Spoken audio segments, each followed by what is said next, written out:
Assalamualaikum, selamat datang di channel Raja Weton, channelnya segala prediksi. Mohon dukungan kepada semua teman-teman untuk memberikan like dan komentar yang membangun. Terima kasih dan selamat menonton. Kali ini kita akan membahas tentang PSSI yang meminta maaf kepada pihak Ratchaburi FC atas kerucuhan yang terjadi pada laga melawan Persib Bandung di lanjutan ACL tahun 2025 sampai tahun 2026. Seharusnya kan, sebuah pertandingan sepak bola itu jadi ajang perayaan sportivitas ya. Tapi gimana jadinya kalau sebuah laga penting di panggung Asia malah jadi sorotan nasional gara-gara insiden di tribun? Nah, ini bukan lagi cuma soal satu pertandingan, tapi soal citra sepak bola sebuah bangsa. Oke, jadi begini alur pembahasan kita. Kita mulai dulu dari apa sih yang sebenarnya terjadi di tribun. Terus, kita lihat dampaknya yang ternyata luas banget. Setelah itu, kita akan bedah bareng-bareng respon PSSI mulai dari permintaan maaf sampai sanksi tegasnya. Dan kita tutup dengan pertanyaan penting. Apa langkah ke depannya untuk membangun budaya supporter yang lebih positif? Inti dari semua ini sebenarnya cuma satu pertanyaan, gimana caranya sebuah insiden negatif justru bisa kita ubah jadi pelajaran berharga buat masa depan sepak bola kita? Yuk kita cari tahu sama-sama. Oke, semua ini berawal dari sini, sebuah panggung yang sangat bergengsi, kompetisi antar klub Asia, AFC Champions League musim 2025-2026. Pertandingan antara Persib Bandung melawan Ratchaburi ini harusnya jadi tontonan yang membanggakan buat kita semua. Tapi sayangnya, sorotan utama malah beralih dari lapangan ke tribun penonton. Tiba-tiba pecah aksi ricuh oleh beberapa oknum supporter. Jelas ini langsung menodai jalannya pertandingan dan mengubah panggung prestasi jadi arena yang, ya, memalukan. Masalahnya, apa yang terjadi di stadion itu nggak berhenti di situ aja. Insiden ini dengan cepat menyebar dan jadi isu yang jauh lebih besar, menyangkut reputasi sepak bola Indonesia di panggung internasional. Dan inilah dampak terbesarnya.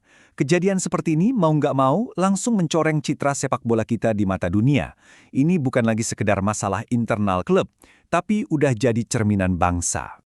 Nah, menghadapi situasi yang udah genting ini, PSSI pun bergerak cepat. Langkah pertama yang mereka ambil adalah sebuah bentuk pengakuan dan tanggung jawab yang menurut saya sangat penting. PSSI secara resmi langsung mengeluarkan permohonan maaf terbuka. Yang menarik, permintaan maafnya itu ditujukan secara spesifik kepada penyelenggara kompetisi, lalu ke klub lawan yaitu Ratchaburi, dan bahkan sampai ke Konfederasi Sepak Bola Asia atau AFC. Ini nunjukin keseriusan mereka untuk memperbaiki keadaan. Tentu, minta maaf aja jelas gak cukup dong.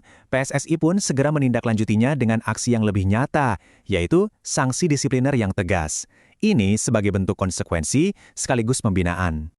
Jadi ada 3 sanksi utama nih yang dijatuhkan. Pertama, jumlah penonton di laga kandang berikutnya bakal dibatasi. Kedua, ada denda administratif sebagai hukuman finansial. Dan yang ketiga, ini yang paling penting buat jangka panjang. Adanya kewajiban untuk meningkatkan keamanan sekaligus memberikan edukasi kepada para supporter. Dan kutipan dari PSSI ini, wah ini benar-benar nangkep inti dari respons mereka. Mereka bilang, sepak bola bukan sekedar pertandingan di lapangan, tetapi juga representasi karakter bangsa. Ini nunjukin kalau mereka memandang sepak bola lebih dari sekedar permainan. Ini adalah cerminan kita semua. Oke, dari sanksi kita beralih ke solusi. PSSI nggak cuma pengen menghukum, tapi juga membangun sesuatu yang lebih baik buat masa depan. Visinya adalah menciptakan sebuah budaya supporter yang positif. Nah, ini yang menarik. Pendekatannya itu proaktif banget. Fokusnya ada di kampanye supporter damai, sosialisasi aturan stadion yang lebih baik, dan yang paling penting, bekerja sama langsung dengan komunitas-komunitas pendukung. Jadi pendekatannya bukan dari atas ke bawah, tapi kolaborasi. Jadi, inilah inti dari semua pelajaran ini. Prestasi setinggi apapun di lapangan bakal terasa hampa kalau nggak diimbangi dengan kedewasaan dan sportivitas para pendukungnya di tribun. Keduanya harus bisa tumbuh bersama-sama. Pada akhirnya, semua respon tegas dan langkah-langkah pembinaan ini membawa kita pada sebuah pertanyaan besar. Apakah ini benar-benar bisa jadi momentum perubahan? Sebuah titik balik sejati bagi budaya supporter di Indonesia? Jawabannya ada di tangan kita semua.